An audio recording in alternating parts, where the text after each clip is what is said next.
La apnea del sueño es un problema frecuente que afecta a unas 1.000 millones de personas en todo el mundo. Esto es un 13-14% de la población mundial. El problema es que hay muchos expertos que consideran que está infradiagnosticado. Es decir, que hay un 80% de casos que consideran que no se conocen, pero que están ahí. Es decir, que el número de casos reales seguramente es mucho mayor. El problema es que esta enfermedad puede tener consecuencias graves con el paso del tiempo, porque puede afectar la presión arterial, que tengas hipertensión y acabe con problemas de ataques cardíacos o accidentes vasculares cerebrales, prediabetes, diabetes y otra serie de problemas, por lo que el diagnosticarlo precozmente, el detectarlo y poner soluciones es muy importante.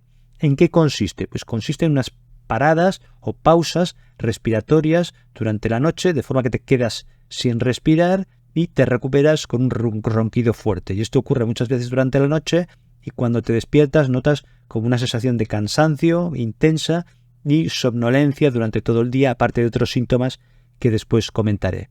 Esto no es solo molesto para la persona que lo experimenta, sino para su pareja o para las personas que conviven, sobre todo su pareja si duerme con el enfermo, porque estos ronquidos y estas paradas respiratorias que hace durante la noche resultan muy molestas. Y muchas veces es la pareja la que insiste que el interesado vaya al médico.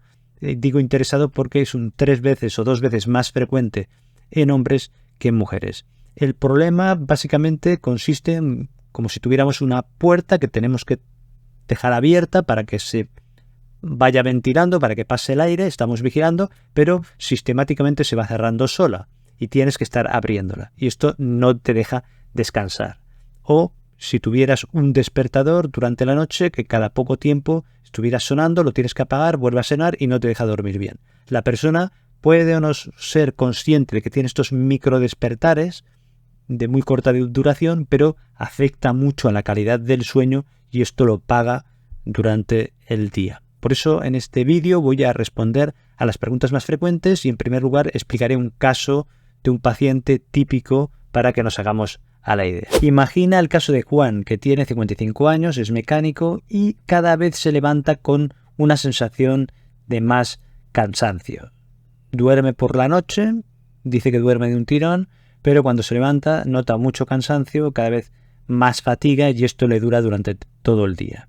Además, conforme van pasando los días, nota que tiene más somnolencia de lo normal, nota como si se durmiera y le falta concentración, como es lógico. Incluso se empieza a notar más irritable y esto le ha ocasionado algún conflicto, a la vez que tiene falta de concentración y eso en el trabajo también le ha dado algún problema. Esto hace que esté más triste de lo normal. Conforme avanza el tiempo, ha visto que en ocasiones se queda dormido, o sea que se queda dormido viendo alguna película en la televisión, que esto antes no le pasaba, roncando intensamente, que su mujer le tiene que despertar, y le ha pasado alguna vez en el trabajo que en el descanso se ha sentado y si en este momento no interaccionaba con nadie se ha quedado dormido, incluso esperando en el ayuntamiento cuando tenía que hacer alguna gestión, pues se ha quedado sentado esperando a que le tocara el turno y se ha dormido.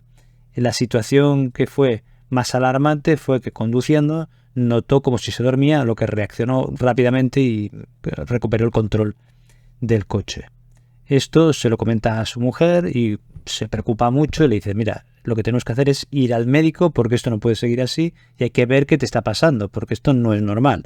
Y efectivamente no es normal. Piden una cita, van al médico, explica Juan la situación al médico, pregunta a su mujer si ronca mucho y así confirma que nota que ronca mucho cada vez más y además nota como si se le parara la respiración. El médico sospecha que es un síndrome de apnea hiponea del sueño, que consiste en esto. Lo típico es una sensación de somnolencia durante el día, con cansancio, pero también acompañado con ronquidos durante la noche. Esto sería lo típico. Y esto se produce porque se para la respiración durante la noche muchas veces y la persona pega un ronquido fuerte y se recupera y empieza a respirar otra vez.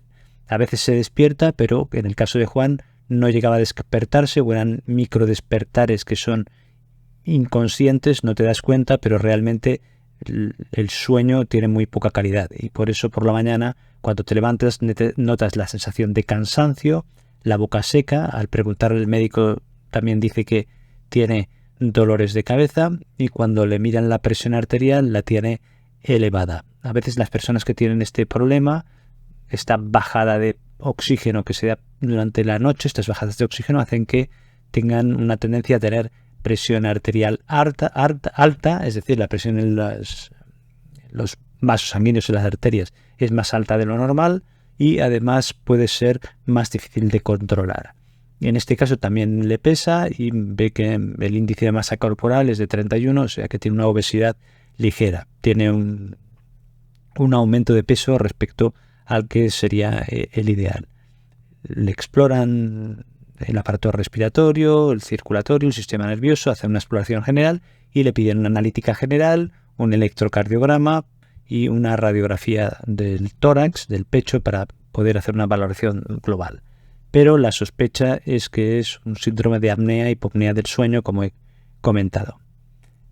Le piden al final, durante el proceso de diagnóstico, una prueba que se llama polisomnografía. En este caso lo hacen a domicilio, no la hacen en el hospital, que sería la forma más sofisticada, y se confirma que tiene un síndrome de apnea-hipopnea del sueño, y en este caso le ponen un CPAP, que es un sistema de presión continua de aire en las vías respiratorias para evitar que se colapsen y que la persona durante la noche pueda respirar bien. En este caso, esto le soluciona el problema, al principio con molestias porque tiene que ajustarse al aparato y a la mascarilla que le mete la presión, pero al final se adapta y con esto consigue llevar una vida normal y recuperar bastante rápido la normalidad, que estos síntomas que comentábamos pues vayan desapareciendo. Es decir, que esta sería la visión general de un caso más o menos típico. A continuación voy a responder a las preguntas más frecuentes sobre el síndrome de apnea-hipopnea del sueño, pero recuerda que si tienes síntomas que puedan hacerte sospechar que tienes este problema, lo que has de hacer es siempre consultar a un profesional de la salud. ¿Qué tipos de apnea del sueño existen? 3 tipos: obstructiva, central y mixta o compleja. La apnea obstructiva del sueño consiste en que hay un bloqueo del paso del aire, como nos indica la palabra, hay como una obstrucción, y es como si una puerta se cerrara de forma repetida y no dejara pasar el flujo del aire, y esto durante la noche. En segundo lugar, la apnea central del sueño es como si el cerebro se olvidara de enviar señales a los músculos respiratorios para que estos funcionaran y se produjera la respiración. Y la apnea mixta normalmente es el paso de la apnea obstructiva a la apnea central, es decir, empieza con una obstrucción, un bloqueo del flujo de aire, pero llega un momento en que el cerebro no envía las señales. A veces esto es un efecto secundario de la medicación.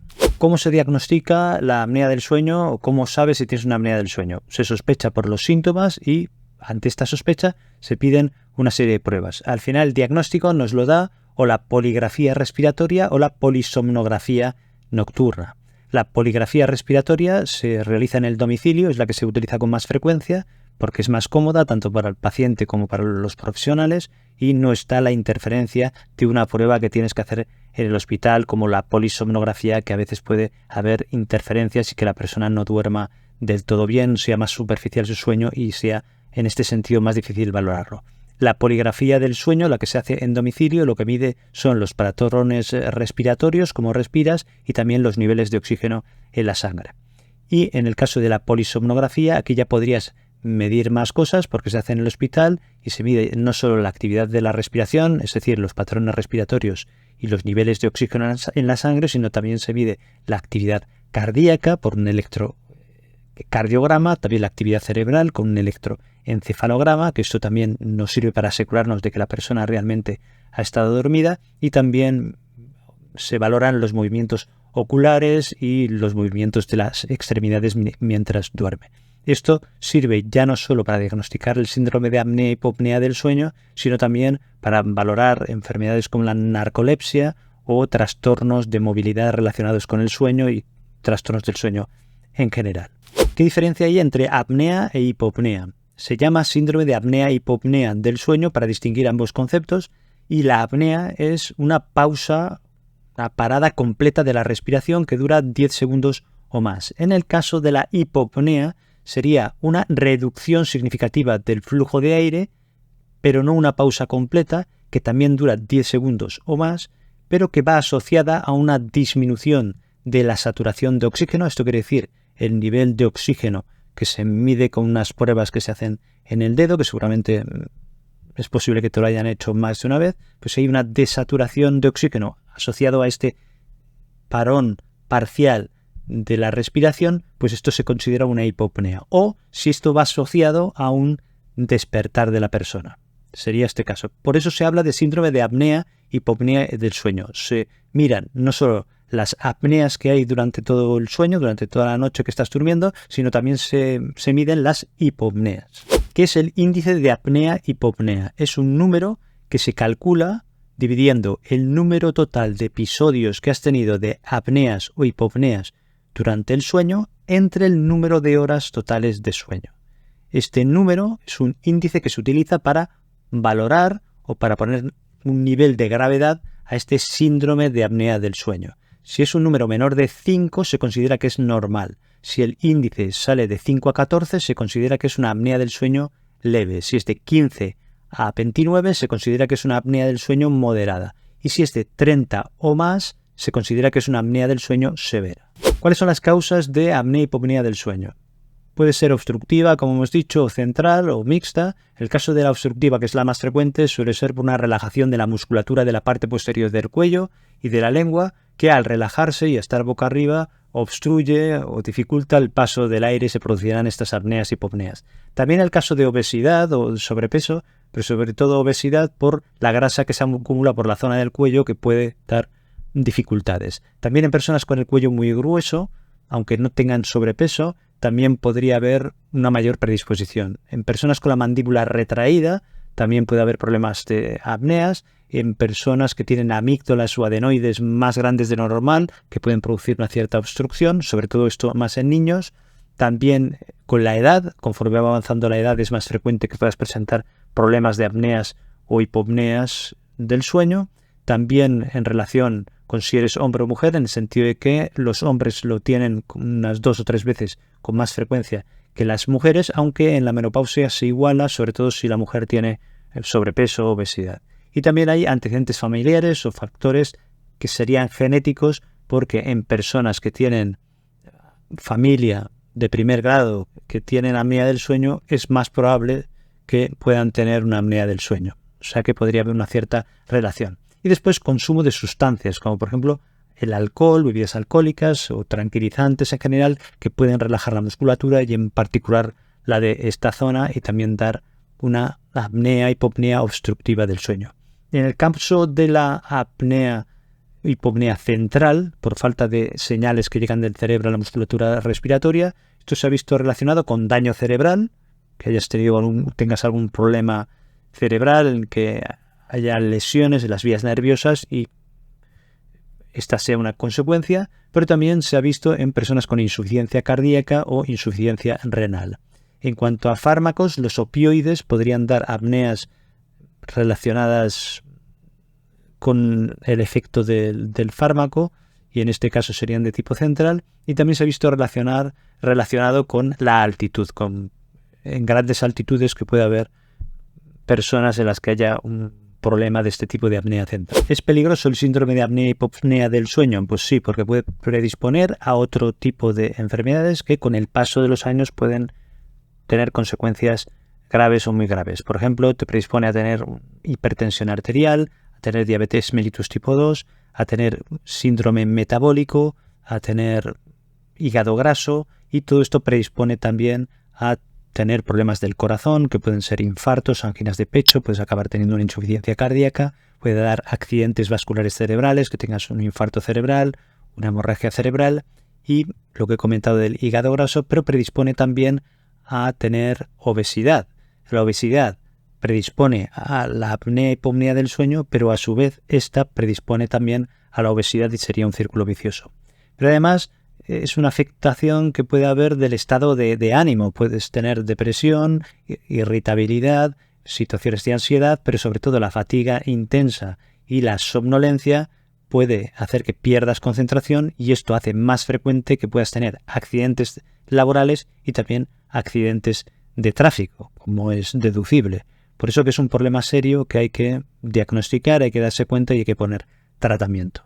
¿Es posible que la apnea y hipopnea del sueño le pase a niños o adolescentes? Es más frecuente en adultos a partir de una edad media o avanzada, pero también puede pasar en niños y adolescentes. En niños estará relacionado sobre todo con problemas de obstrucción por amígdalas o adenoides que sean muy grandes y puede dar síntomas parecidos a los de los adultos, con ronquidos, somnolencia, fatiga, a veces pueden tener hiperactividad o sudoración excesiva, y en adolescentes también puede ser por problemas estructurales que les den también síntomas parecidos a los de los adultos. Es decir, que habría que consultar con el pediatra para que lo valore. ¿Cuáles son los tratamientos del síndrome de apnea y hipopnea del sueño? Dependerá de los factores de riesgo y causas que hemos comentado, que habrá que valorarlos y poner las correcciones que se puedan hacer, pero en general lo que se recomienda es en primer lugar cambiar el estilo de vida, en segundo lugar el CPAP, que traducido del inglés significa presión positiva continua de aire en las vías respiratorias, y en tercer lugar tienes una serie de dispositivos como por ejemplo de avance mandibular que podrían ser útiles en personas que no toleren el CPAP, que sería el tratamiento más indicado, y por último está lo que es cirugía en la que te extirpan parte del tejido para facilitar el flujo aéreo. En cuanto a la modificación del estilo de vida, lo primero que te dicen es que tienes que disminuir de peso, porque esto mejora mucho los casos leves moderados, eso en el caso de que tengas sobrepeso u obesidad, que no necesariamente es de tenerlo. Pero en este caso sí que se recomienda eso.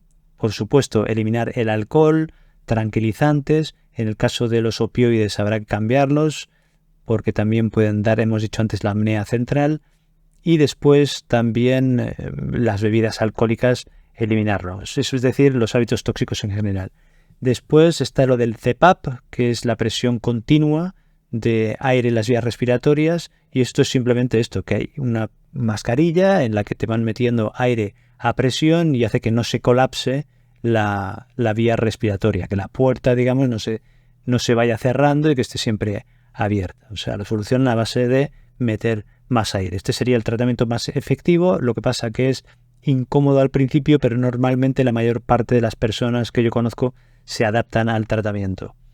Después están los dispositivos estos mandibulares, que para algunas personas es más sencillo y les sirve, entonces habría que ver qué tipo de dispositivo se puede utilizar para mantener la garganta abierta. Y después ya la cirugía, como la úvulo-palato-faringoplastia, que esto significa que te quitan la úvula, es decir, la campanilla, te quitan la parte posterior de la parte posterior del paladar y también de la superior de la faringe, y así hay más espacio para que pase el aire. Utilizan diferentes tipos de técnicas. También, si tienes amígdalas muy hipertróficas o adenoides, pues la extirpación de estas. Entonces ya según el tipo de problema habrá que valorar qué es lo que hay que hacer. ¿Cómo sé si el tratamiento está funcionando bien? Funcionará porque verás que estás mucho mejor, roncarás mucho menos, te levantarás con mucha más recuperación, tendrás mucha menos fatiga, te encontrarás cada vez mejor y no tendrás esta sensación de somnolencia durante el día. Es decir, mejorarán los síntomas al cabo de poco tiempo claramente. ¿Tienen relación los ronquidos con la apnea y hipopnea del sueño? Tienen relación en el sentido que es un síntoma frecuente o es de los más frecuentes de la apnea del sueño. Este ronquido que va asociado a la apnea. Pero tú puedes roncar y no tener ningún tipo de apnea o que no sea significativa y no tiene nada que ver una cosa con la otra. Es decir, los que tienen apnea suelen roncar la mayor parte de las veces, aunque no siempre, y las personas que tienen ronquidos no necesariamente han de tener apnea. ¿A qué médico debo consultar si pienso que tengo una apnea del sueño por los síntomas y por cómo me encuentro? Pues has de consultar, en términos generales, al médico de familia que valore la situación, te puede dar las pruebas iniciales y luego ya enfoque. Después puede ser que sea necesario que te vea el otorrinolaringólogo o que te vea el neumólogo o incluso en algunos casos el cardiólogo o en neurología. Dependerá un poco de las circunstancias de cada caso, pero al final también ha de verte un especialista en neurofisiología o en trastornos del sueño para que haga las pruebas correspondientes. Entonces, dependerá de las circunstancias y de los recursos que haya en donde vivas, en el país que estés o incluso dentro del país. en la zona en la que vivas. Recuerda compartir este vídeo por WhatsApp, redes sociales con personas a las que les pueda ser útil. Te dejo aquí otros vídeos sobre temas de salud que seguro que te interesan. Muchas gracias, un abrazo, cuídate y nos vemos en el próximo vídeo.